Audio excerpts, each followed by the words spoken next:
You don't want to just assume they're ignoring their responsibility. Some staff just have too many responsibilities. As a firm owner, you have to really prioritize that, hey, this is a sales process. This is how we get firms to hire us. So you don't want to fill up all your staff people's time. So it's like, hey, anytime you're not answering the phone, I need scanning this, I need you drafting pleadings, whatever. A lot of times what your staff will do is think that's a higher priority than setting an appointment. So you need to make sure that you shift that to their top priority. And then also what does sometimes happen, and this is when staff maybe does ignore their responsibility to answer, is that they've already quit on you. Welcome to Tech Talks, the ultimate podcast for law firm owners looking to revolutionize their practices through technology and strategic business management.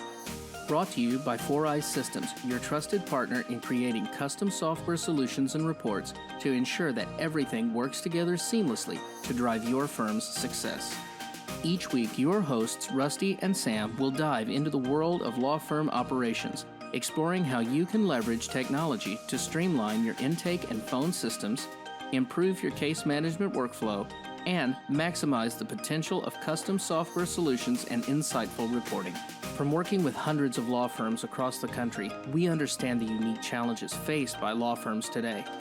That's why we're committed to providing you with actionable advice and expert insight to help you stay ahead of this rapidly evolving legal landscape. Our mission is to be your trusted voice, guiding you through the intricate maze of legal technology and management strategies to help drive predictable growth and ultimately increase your firm's profits. Whether you're a seasoned attorney or just starting your own practice, we've got you covered. Join us as we uncover strategies for staff management and delve into the essential metrics, key performance indicators, and predictive leading indicators that will drive your firm's success. So if you're ready to transform your law practice into a more profitable, thriving business, tune into 4Eyes Tech Talks every week. Let's unlock your firm's true potential together. Hey there. Today's episode of 4Eyes Tech Talks is all about those devices that hold the power to make your law firm's bank account black or red. This is your phones. We're uncovering the number one way to make money without spending more money and how not to drop it all down the communication black hole. From call scripts that turn inbound calls into sales opportunities, follow-ups with prospects that didn't hire initially, and the staff disasters we've seen before, we've got the scoop to help you acquire more clients. So whether you're a legal legend or a rookie on the phones, grab your headsets and get ready to dial up the laughs and the lessons. I don't know how many laughs we're going to have, but all right. So in the previous episode last week, we talked about the 4 game-changing questions that can help your law firm grow and be more profitable. So if you didn't hear those original questions, you can listen to last week's episode. But in this episode, we'll be diving into the first question. How do we get more clients? From working with hundreds of law firms across the country, we found the fastest way to make or lose money is through your phones. You're spending time and money on marketing to get potential clients to call you, and then firms assume that once they're on the phone, their staff knows what to do to get them to become a client. So yeah, there's some other assumptions we see firms make about their phones. And one of them is that everyone that calls in has their call answered. So the call is not abandoned. It doesn't go to voicemail. And if it does go to voicemail, that the person's called back. Additionally, a lot of firms assume that the call is recorded into a system. And when I say a system, I generally mean something like a CRM, a customer relationship system like Salesforce, Keep, Infusionsoft, stuff like that. And that your staff is not giving legal advice. So we also see firms assume that their receptionist or phone agent's conversation with the prospect is geared towards a sale or like a sign on the dotted line agreement. This isn't necessarily the case. We need agents to follow a sales process and set an appointment or sign a contract to see the most success here. Yeah. So if you were to measure your phones or perform something called quality assurance on them, and you do that by listening to a recording of the call or reading a transcript, you would think your phone agent is doing everything you would do if you were trying to set an appointment. That's not necessarily the case either. So in this episode, we'll be saying the words receptionist or phone agent a lot. And when we say receptionist or phone agent, we do mean someone working in your office or someone only for your firm. This isn't an answering service. Yeah, so some answering service we know of Lex Reception or Smith AI or Call Ruby. There's a bunch of them. These folks aren't sales agents. They're meant to take messages while you're out of the office or you're busy and, someone's on the phone. And we've had clients in the past who tried to use these guys in a sales role, trying to set an appointment. Now, they can set an appointment, but it's not a sales role where they're going to actually show up to that appointment. So also, these folks or with these answering services don't know anything about what you do as an attorney. They don't know the problems your clients are facing, so they can't create a relationship with that lead. And the leads aren't going to see your agent when they walk into the office. So the person they talk to, they're not going to see them again when they walk in there. So these folks like Lex Reception, don't get me wrong, they're great at taking that message, recording it, and getting it over to your firm. I'm not saying don't use them. I think it's a lot better than, just going straight to voicemail. Just don't expect them to be the sales agent. Awesome. Thank you, Rusty. So now we have that defined. I'll go into an example of some cases that we've seen. I was working with a law firm in Ohio whose staff wouldn't keep track of people who were just calling for information. So obviously this was a large number of leads. All their leads weren't being recorded in their system because this particular law firm owner was depending on people to just do what they were asked, and their staff weren't recording these people. So this would be up to 50% of their leads every single day that weren't being called back or followed up on or even entered into a system. Yeah, and like Sam was just mentioning, followed up on. So we find that just because people, when they first call in, didn't set an appointment immediately, doesn't mean they wouldn't if you followed up with them, especially via the phone. And so this could turn up to be another 30 or 50% per hires as well. I mean, 30 or 50% more hires for your firm as well. And so what they should be doing is they should be entering these leads, even the folks just calling for information, into your CRM or even an Excel sheet, really. Hey, here's their name, here's their phone number, here's their email address and their actual address if they're doing a really good job.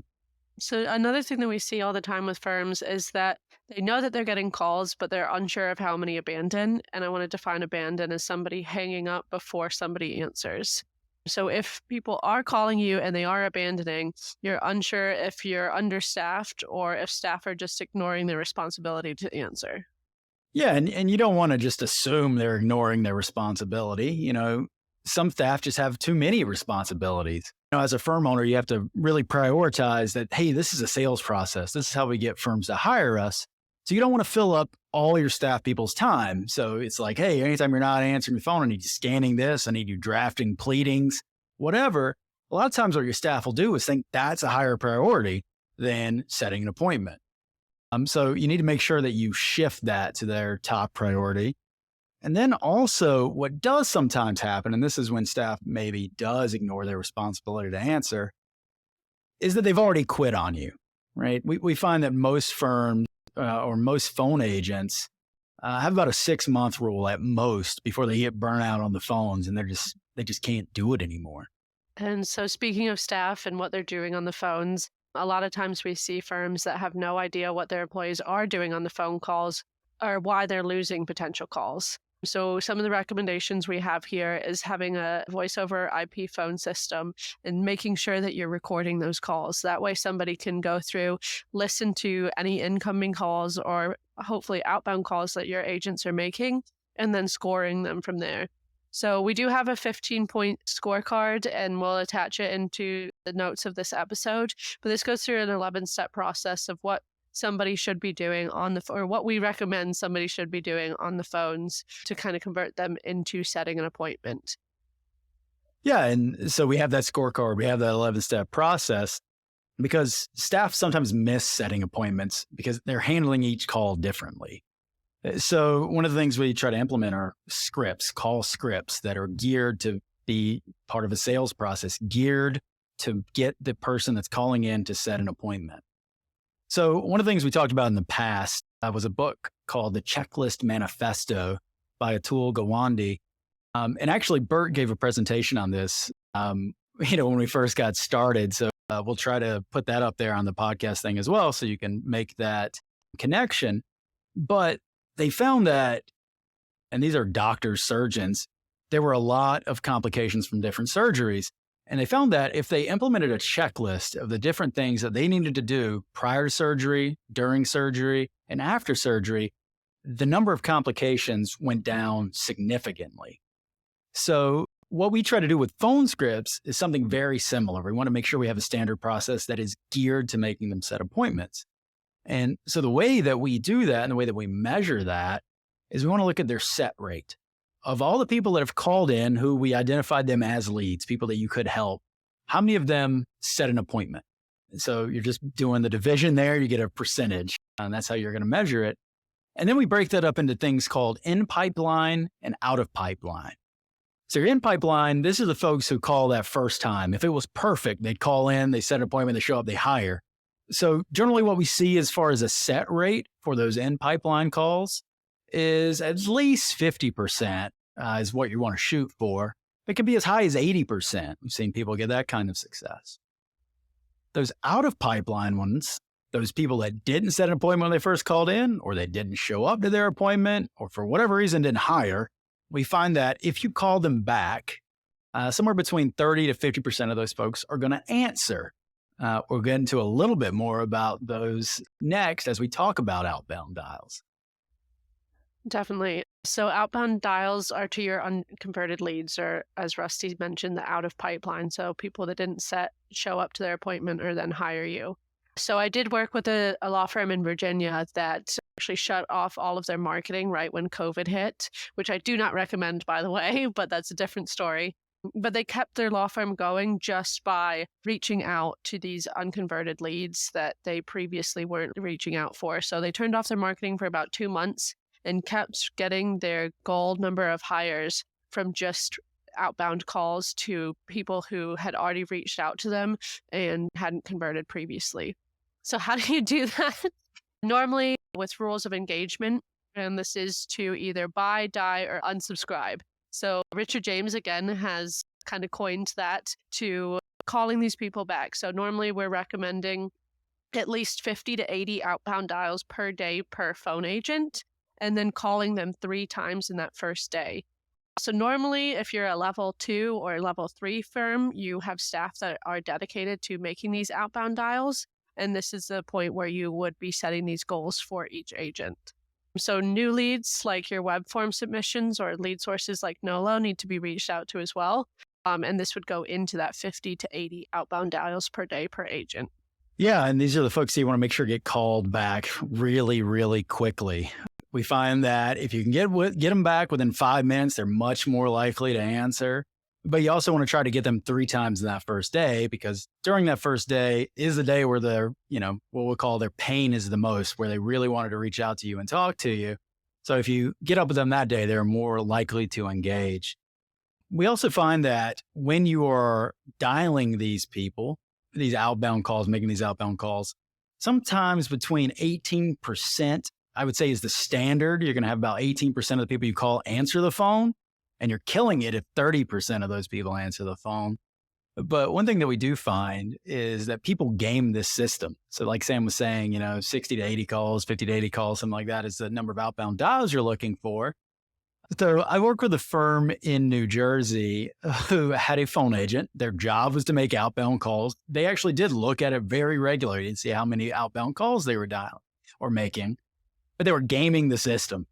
So actually making calls to, if you're old enough to remember this, and I am, Movie Phone. So it's a service you would call to see, what movies were playing where.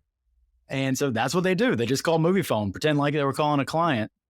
So one way that you can tell that that's happening, if your staff are saying that 100% of the people that they call are answering the phone. And again, that's something you look at with your VoIP system to see if that's happening.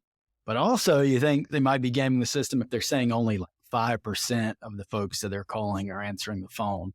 And that's because you start getting into those things like how successful are they at setting an appointment? So those people aren't necessarily recording everyone who they call that doesn't set an appointment. And just so you guys are aware, the industry standard that we normally see is about 18 to 30% of people answering the phone, depending on practice area and everything like that, but about between 18 and 30%. So once you have someone as your client, how do you keep them? Yeah, so This one is kind of important, not something that everybody thinks about, but they say that client communication is the key to avoiding malpractice complaints. The American Bar Association actually came out and said this is the top reason that people get bar complaints. They're just not talking to their clients enough. They're not giving them updates on their case. So you can avoid this with relationship calls. Yeah. And we'll be going into this a lot more in episode 3 or next week's episode. But this is how to use your phones to ensure that a monthly call is happening. And if they don't answer, what happens? Again, that 18% only answered. And then how do you know that somebody answered and what that conversation looked like again? Yeah, because there's a goal for these types of calls as well, right? You want to make sure that these people are happy with your firm. They're highly rated. They're going to give you a good review. So that's another really good reason to do that. So at Fora, we kind of got our start here. We started with the phones. So what we did was we created a system and a software that people used to follow those scripts, to give them the metrics they needed to make sure they were being successful.